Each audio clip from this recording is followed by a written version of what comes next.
So is this a one-tailed or two-tailed test, and how do we know? Well, what's the difference between a one-tailed and two-tailed test? What is the key difference? How do we know when one is a one-tailed and one is two-tailed? Yeah, Jordan? For one tail, it's either going to be less than or greater than. For two tail, it's just different. Exactly. If we're if our alternative is greater than or less than, it's a one-tailed, right? If it if it's not equal to, it's a two-tailed. Okay, so school district is considering purchasing laptops for all of its 10th and 11th grade students in hopes that the devices will improve student achievement on year-end exams. Okay, so our hypotheses, the null is that the student achievement will not improve. So just status quo, right? So there'll be no difference between having the laptops and not having the laptops.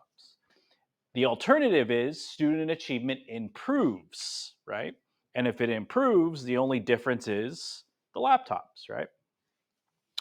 So based on those things, what would we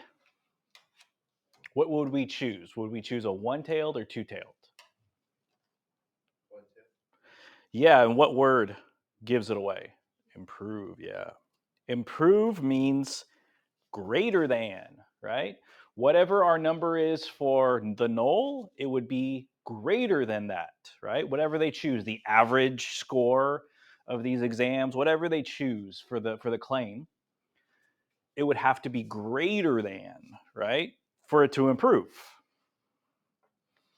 So this is going to be a one-tailed test. One-tailed test. That's all they're measuring. They're measuring for improvement, not for anything else. Okay? Okay, so type 1 error.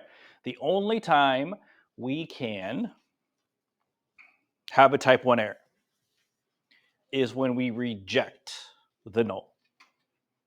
Okay? So if we reject the null, what would that sound like? If we reject the null hypothesis, what would that sound like? What would that look like?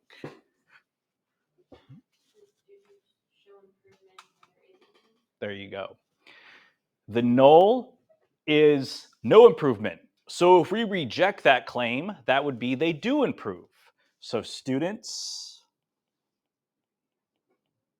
show improvement.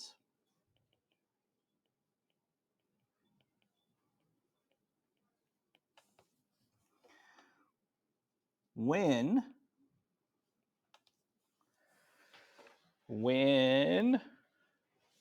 what? When the students show improvement when, remember, it's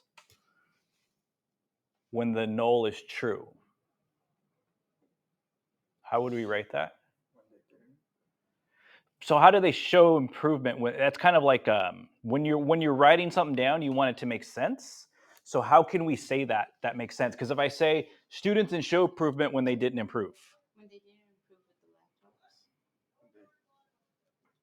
that's kind of it's kind of confusing a little bit, right? So how do we write that? Students show improvement when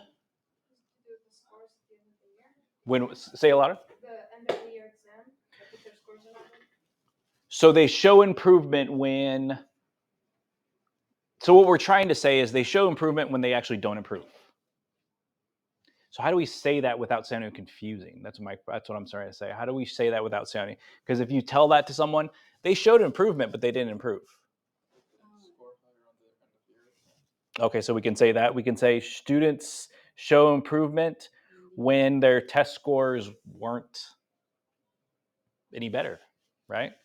When test scores are not any better, right? Remember, a type 1 error is rejecting, right, when it's actually true. Okay. Type 2 error. Type 2 error means fail to reject. So if I fail to reject, Student didn't show any improvements, but test scores There you go. Mm-hmm. Students show no improvement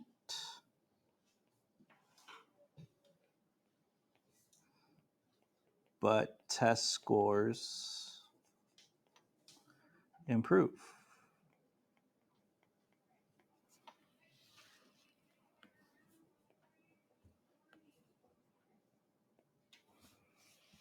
Okay. All right. Okay. So next thing is, what is the probability? Because one of the things they're going to ask you is, what is the probability of making a type 1 error? What is the probability of making a type 2 error? So the one that I'm going to focus on right now is type 1 error. What is the probability? Or actually, you know what? The next page goes on about just more examples of what a type 1 error and a type 2 error look like.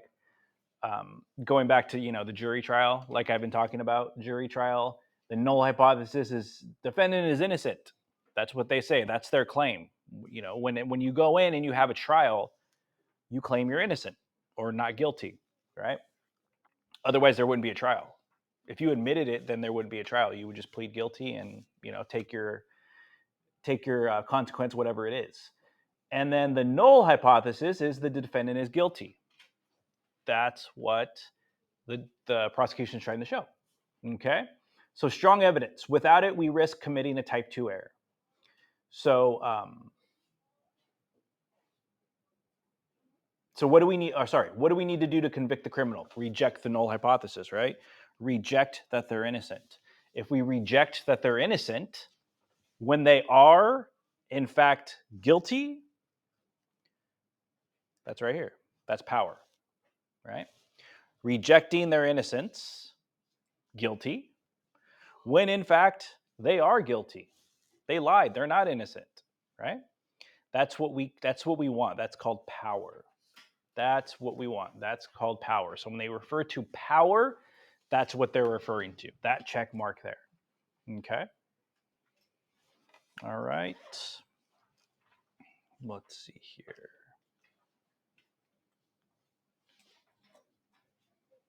Anything else I want to talk about? Nah, let's go.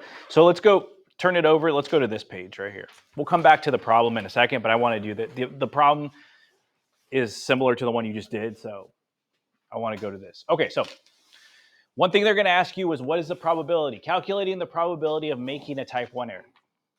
Okay, so a type 1 error. Type 1 error can happen only if what? What happens? What has to happen for a type 1 error to be possible?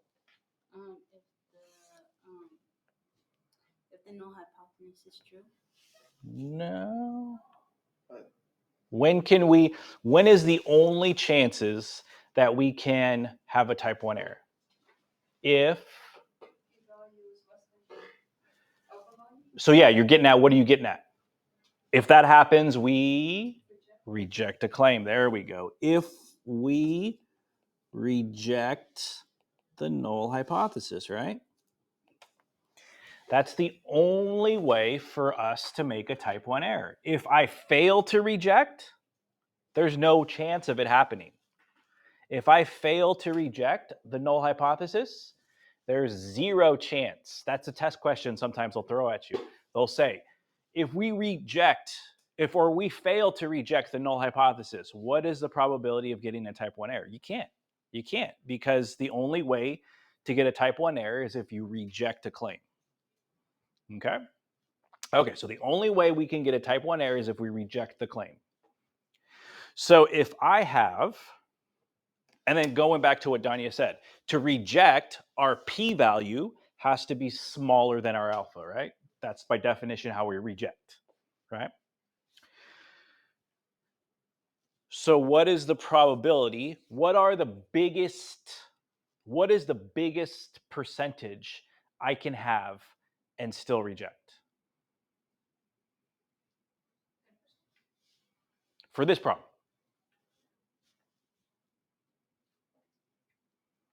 Right? Let's say this is my p-value in here. Right? This is my p-value. What is the biggest p-value I can have and still reject? 0.05, right? That's the biggest. That is the biggest. And p stands for probability value. We call it a p-value for short, but it's a probability value. So what is the chances? So in other words, what are the chances that I make a type 1 error?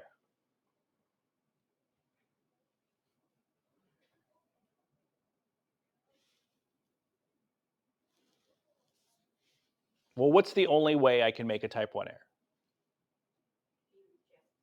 A reject, right?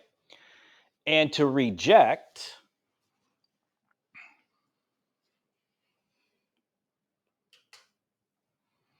this number has to fit inside of alpha, right? Can't get any bigger than alpha. So what is the probability that I reject? 5%.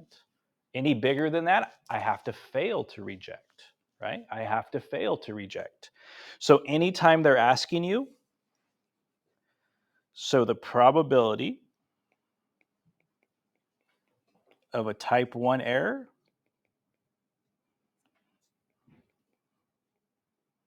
is always going to equal the alpha level. Any bigger, I can't reject.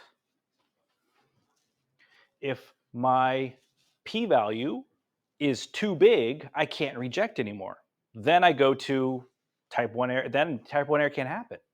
A type 1 error cannot happen unless I reject.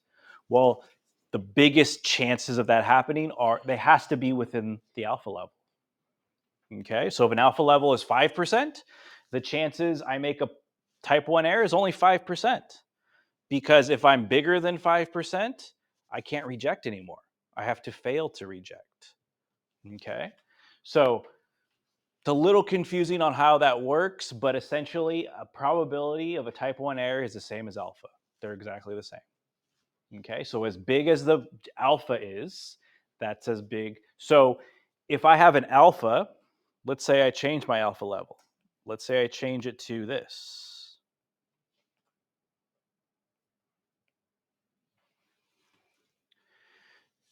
Does my probability for making an error go up or go down? Up. It goes up. Okay. My probability goes up. And if I make alpha lower, the lower I make alpha, the lower the chances I make an error, a type 1 error, because I can no longer reject if it's bigger than that. Okay. So it's not really calculating. Why they say calculate the probability of a type 1 error, it's not really calculating. It's just kind of knowing what it is. Okay. So they'll never ask you to calculate type 2 error. They'll never ask you to calculate type 2 error. That's something that's not covered. So they won't ask you to calculate type 2 error. But what they might ask you to do is calculate power. Power, right? Remember, power is correctly rejecting a false claim, right? Correctly rejecting a false claim. That's what power is. Okay? So what's the probability of power? How do I find power? It's 1 minus, this is a type 2 error. Type 2 error. Always given. That's something you never have to calculate. Type 2 error is something you never, ever, ever have to calculate. They might say the probability of making a type 2 error is this. What's the chances of power? 1 minus whatever the probability type 2 error is, and you got your answer. Okay? So power is what we want to do. We want to correctly reject a false claim. We want to correctly say a claim is wrong. Right? That's what we want to do. So how do we increase power? Because increasing power means increasing our chances we do the right thing, right? These are the 3 ways to increase power. The first one, increase alpha. Increase alpha. Because if you increase alpha, you're really lowering the amount of evidence you need, right? If I increase my alpha level from 5% to 10%, I'm lowering the bar, right? I'm making it easier to reject. And if it becomes easier to reject, the chances of power are going to go up. Okay? That's the way that is. Okay? So if I increase alpha, it'll lower the type 2 and increase power, but adversely, it increases the probability of a type 1 error. We talked about that. Okay? So it increases the probability of a type 1 error, but lowers the probability of a type 2 error and increases power. But what we want. Okay? That's one way. The other way is n. Increase your sample size. Increase your sample size. If you increase your sample size, the probability of making any error goes down. Probability of making any error, either a type 1 or a type 2 error, go down because less variability. And it increases power, but it requires a larger sample size, right? The last one you don't have to worry about, increase effect size. Effect size we don't talk about in this class. I put it on there because it is a way, but you don't have to, it's not anything that we talk about in this class with effect size, okay? So you don't have to worry about that one. Those are the top two. I put it on there just because it is a way, but it's not anything you have to worry about. The two ways to increase power. Remember, power is the correctly rejecting a false claim. Okay? Two ways. Increase alpha. Increases power, lowers probability of a type 1 error, or type 2 error, sorry, but it also increases the type 1 error, probability of that, of making a type 1 error. Or the best way, increase your sample size. If you increase your sample size, there's going to be less variability, which means less chance to make an error, more of a chance to reject, right? So that's anytime you see the word power.